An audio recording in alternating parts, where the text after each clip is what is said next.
Happy Tuesday, more significantly, happy Fat Tuesday, if you are tracking with the Mardi Gras celebration. I think Happy Fat Tuesday would have been better last week after the Super Bowl. I read that the average Super Bowl watcher consumed 10,000 plus calories on the Super Bowl, which lends credence to the idea that an NFL game is 22 men desperately in need of rest being watched by 80,000 people desperately in need of exercise. But this is Fat Tuesday, and I want to mention that just a little bit. Fat Tuesday is the Tuesday before Ash Wednesday, and I think our passage sets this up. We're in Colossians 1. We've been looking at this great hymn, this majestic hymn that we need to think about, we desperately need in this world of, of Twitter and Netflix, and where many people have sort of a spiritual diet of Skittles and Doritos and that kind of thing. We need to sit and soak in great passages of Scripture like Colossians 1. It's confusing, so let me just start by saying I left you in a little state of confusion yesterday, and I'm not going to answer the question today, but I will answer it tomorrow.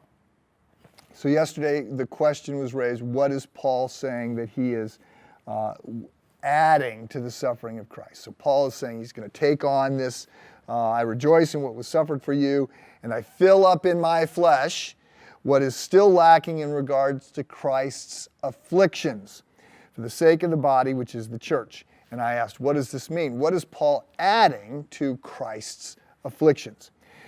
So let me just pause here to leverage the fact that tomorrow begins Lent, Ash Wednesday. So there's more than 40 days between Ash Wednesday and Easter, because you don't count Sundays, because Sundays are days of rest. But the 40 days between Ash Wednesday and Easter were set aside about 1,000 years ago to be a time in which we personalized the sufferings of Christ. We said it's not just that Jesus died for the sins of the world, he died for my sin, my sins.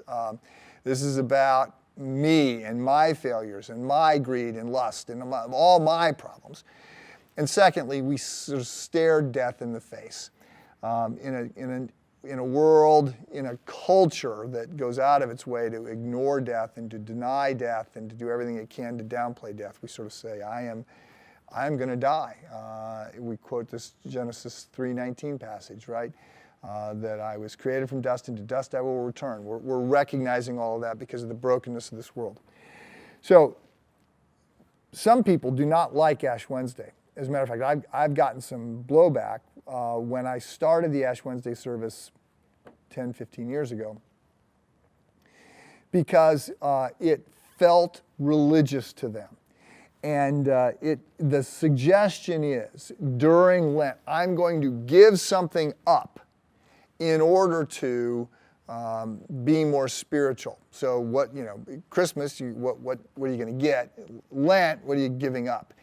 Now, technically, you can at Lent, and this is not New Testament stuff. This is just more church history, church tradition stuff.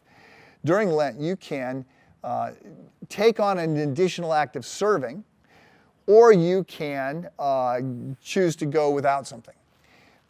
You can fast for various times, or you can give up TV or give up technology. In neither case should you ever understand that you are earning God's favor or you are contributing in any way to the finished work of Jesus. But there are these spiritual habits that we can embrace, like fasting. Fasting is not, it's not winning points with God. We go without something, go without food, so that as we are reminded by our hunger that we are going without food, we are reminded to pray. And we are controlling the things that we can control as we petition the Spirit of God to change our hearts, which we can't control. So there are some people that look at Ash Wednesday and Lent, and they equate it with some of the problems that the church gets into in the Middle Ages, where you develop this idea that There's this whole treasury of merit. This is more church history lecture again, but the treasury of merit idea is that I am forgiven of my sins at my baptism, but then I'm going to acquire sins after that, and so I've got to go to confession to have those sins atoned for.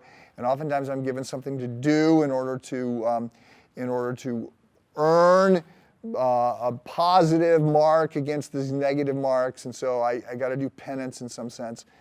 And then maybe I can do something that is going to actually allow me to dip into the treasury of merit, which is this doctrine that comes out of the Middle Ages, that the saints have got positive credit for all the good things that they have done, and that the Pope has access to the treasury of merit, and the church can dispense this treasury of merit, and so you can avoid purgatory. We're not going down any of those paths. The idea of Lent is it is a time in which I can reflect on who Jesus is and what he has done, and how I am a broken person. I am a sinner.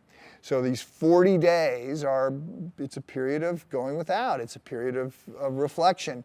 But I am amazed, and I am focused on Jesus and what he has done. So I want to just say again, I'll pick it up tomorrow, that we do not add, Paul doesn't add, saints don't add anything to the finished work of Jesus. And I'll explain what Paul's talking about tomorrow. Have a good day.